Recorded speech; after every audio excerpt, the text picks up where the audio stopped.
मेरे घर वालों की और स्कूल के कारण ही हो पाया है। तो बेटा आपने कक्षा 10वीं तक मैंने सुना है कि आपने सरकारी विद्यालय से शिक्षा ग्रहण की थी। हाँ। ये सब इनके गुरुजनों की और यानों की स्वयं की मेहनत है। हाय नमस्कार एवरीवन, इंजीनियर्स पॉइंट खैरतल के ऑनलाइन प्लेटफॉर्म पर आप सभी का हार्दिक स्वागत है, अभिनंदन है। सक्सेस की एक बहुत बड़ी बात होती है कि वो मेहनत करने वालों पर फिदा हो जाती है। और आज हम एक ग्रामीण परिवेश की प्रतिभाओं ने कक्षा 12 के साथ, जी हाँ मैं बात कर रहा हूँ यानू की, जिन्होंने कक्षा 12 के साथ ही IIT में सिलेक्शन लिया है।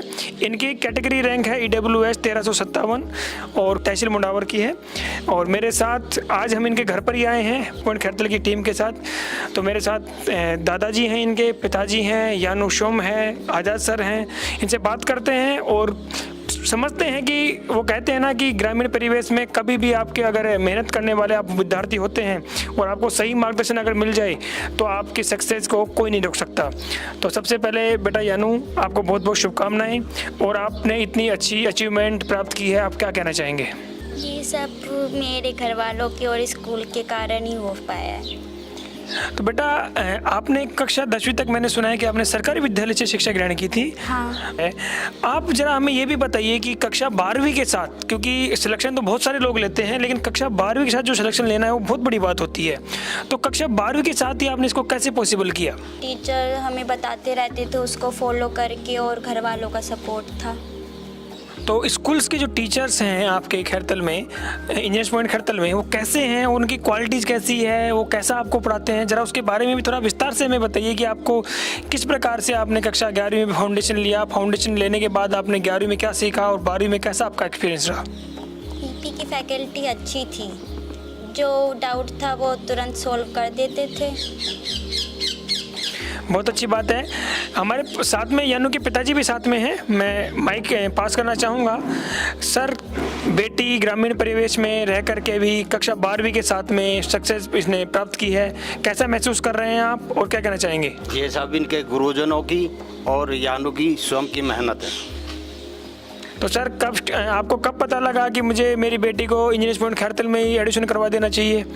करवाना तो इसको कक्षा 9वीं में था, बाकी फिर भी इनके गर्ल स्कूल मुंडावर MJM की टीचरों की रिक्वेस्ट के बाद 10वीं तक यहीं पे रखा। उसके बाद इसको कक्षा 11 में इंजीनियर पॉइंट खैरतल में एडमिशन कराया।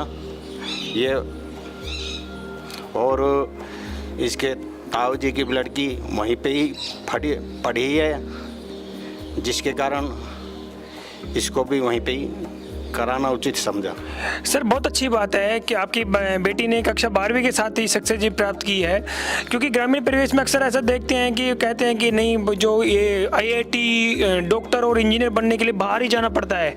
गांव से भी अब डॉक्टर इंजीनियर बनने लगे हैं। जी। तो आप कैसा महसूस कर रहे हैं आज, और क्या आप कहना चाहेंगे पेरेंट्स को कि जो बाहर अपने बच्चों को सीकर कोटा ऐसे भेज देते हैं? अच्छा महसूस कर रहा हूँ और ये सभी अभिभावकों से, पेरेंट्स से, उनसे ये निवेदन करता हूँ कि सब एक बार इंजीनियर पॉइंट की तरफ विचार अवश्य करें।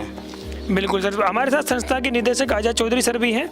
मैं सर आपसे मेरा सवाल ये है कि एक मध्यम किसान परिवार से बच्चे और इतनी बड़ी सक्सेस, कैसा लगता है? कभी कभी बैठ करके सोचते होंगे शाम को कि हाँ वास्तव में बहुत अच्छा कार्य कर रहा हूँ? नमस्कार।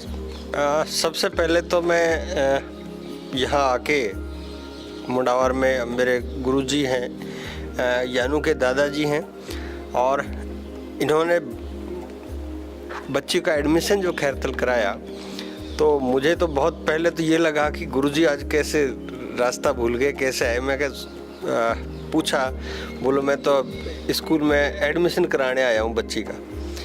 तो बोलिए मेरी पोती है यानू और इसको आपको इंजीनियर बनाना है, IIT में कराना है। मगर गुरुजी 100% हो जाएगी, बस आप आगे, यही मेरे लिए बहुत बड़ी बात है।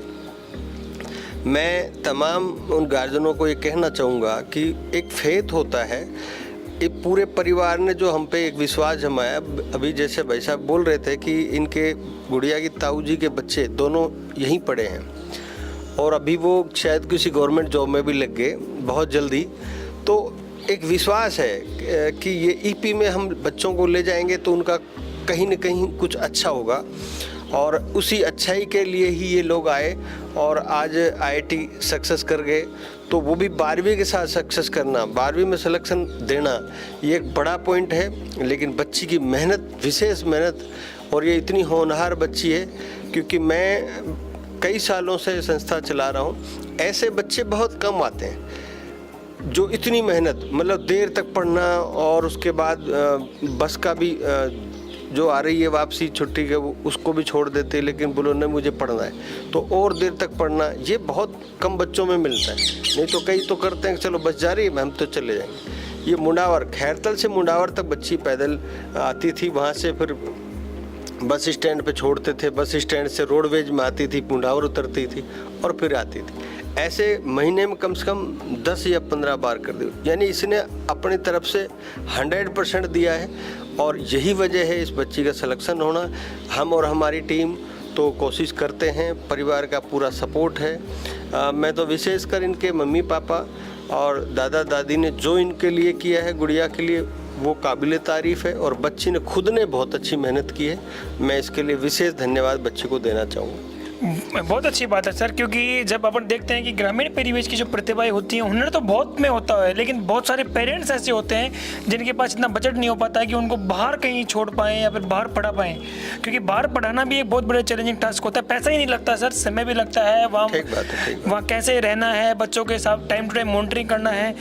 तो ये जो बच्चे, प्रतिभावान बच्चे होते हैं, उनका सिलेक्शन, क्योंकि आप ग्रामीण क्षेत्र में आप ये सुविधाएं प्रोवाइड करवा पा रहे हैं, ये बहुत ही बड़े काबिल तारीफ़ है। मेरा अगला सवाल जानू फिर आपसे रहेगा कि जब 12th क्लास में कोई एक ऐसी बात जो टीचर्स की, जो आप अपने छोटे भाई बहनों को बताना चाहें। मेहनत जगह नहीं देखती, मेहनत तो करनी पड़ती है। सफलता तो करने के लिए मेहनत तो ज़रूरी होती है।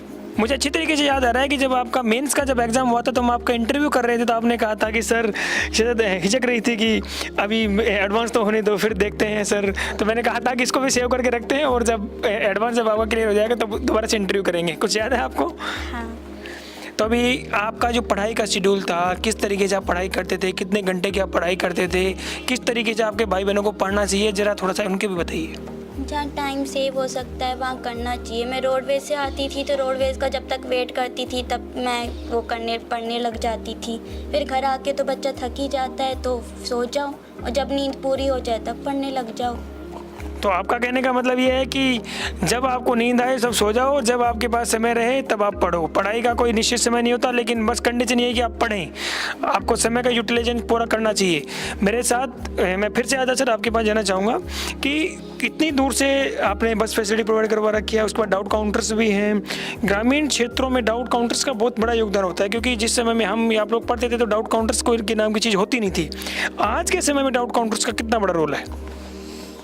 नहीं, बहुत बड़ा रोल है। एक्चुअल में क्या है, बच्चा क्लास में पढ़ता है, घर आकर फिर वापस से पढ़ता है, तो बहुत सारी चीज़ें हैं कि क्वेश्चन ही बहुत हैं, और तरह तरह के दिमाग में क्वेश्चन आते भी रहते हैं, फिर उनको सोल्व भी करना होता है। कई जगह वो थोड़ा बहुत छोटी छोटी चीज़ों पे भी अटक जाता है बच्चा, और फिर उसका डाउट रहता ही है। जैसे छुट्टी के बाद पूछने की कोशिश करते हैं, जैसे 10 क्वेश्चन ले जाएंगे तो 5-6 क्वेश्चन को तो वो 5 मिनट में ही ख़त्म कर देते हैं, तो वो डाउट ख़त्म हुआ।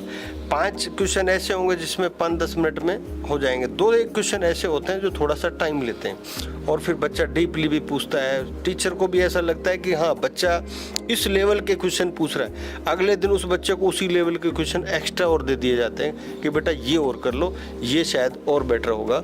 तो डाउट से क्या है, बच्चे की झिझक खुलती है, बच्चे के क्वेश्चन ज़्यादा करने की उसकी में क्षमता आ जाती है, तो डाउट का बहुत फ़ायदा है।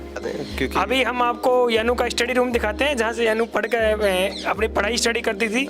आप बहुत सारे विद्यार्थी जो ये सोचते हैं कि गांव में रह करके, ग्रामीण परिवेश में रह करके हम डॉक्टर इंजीनियर नहीं बन सकते, आप सभी के लिए यानू एक जीता जाता उदाहरण है। विषम परिस्थितियाँ आपके लिए मायने नहीं होती, बस आप में ललक होनी चाहिए सक्सेस की। अगर आप चाहते हैं सक्सेस हमें मिले तो उसके लिए आपको मेहनत करनी होगी, और एक सही टीम और एक सही स्कूल का आपको चयन करना भी उतना ही उसके लिए आवश्यक होता है।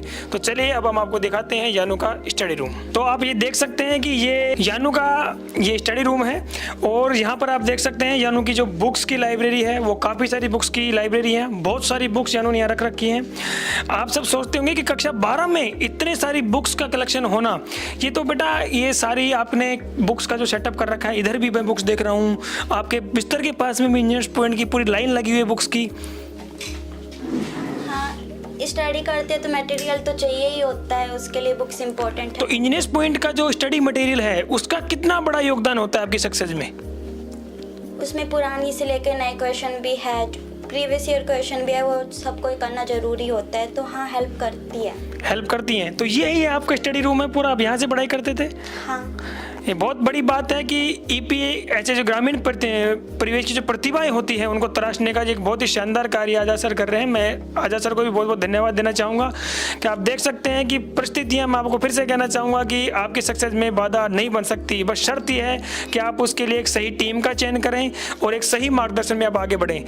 आपकी पोती का ये स्टडी रूम है, कैसा महसूस कर रहे हो? मैं अभी बता ओके। तो आपकी बेटी ने पोती ने सक्सेस प्राप्त की है? हमारी पोती है, बिल्कुल मेरी पोती है सर, ये बहुत अच्छी। हाँ माने पिछले लड़के की ये मेरी पोती है। बिल्कुल। तो खुश हैं आप? हाँ जी, खुश हैं आप? हाँ बिल्कुल खुश। इसके व्यवहार से इसने जो कुछ भी मतलब हमारा नाम रोशन कर दिया इसने। बिल्कुल, बहुत बहुत एक दादाजी के लिए जिनको सुन भी अच्छे से नहीं सकता, वो कह रहे हैं कि मेरी पोती ने मेरा नाम रोशन कर दिया। तो सोचें, एक जो आदमी अपने पूरे जीवन में जो कमाता है वो सोचता है कि मेरे बेटे सफल हो जाएं, उसके बाद सोचता है कि मेरे पोते पोती सफल हो जाएं। तो वो आज यानू ने करके दिखाया। और मैं आप सभी को फिर से कहना चाहूँगा कि प्रतिभाएं तो हमेशा से ही होती हैं, लेकिन उनको सही मार्गदर्शन करने का अगर कोई आसपास के क्षेत्र में काम कर रहा है तो वो आपका इंजीनियर्स पॉइंट संस्थान है।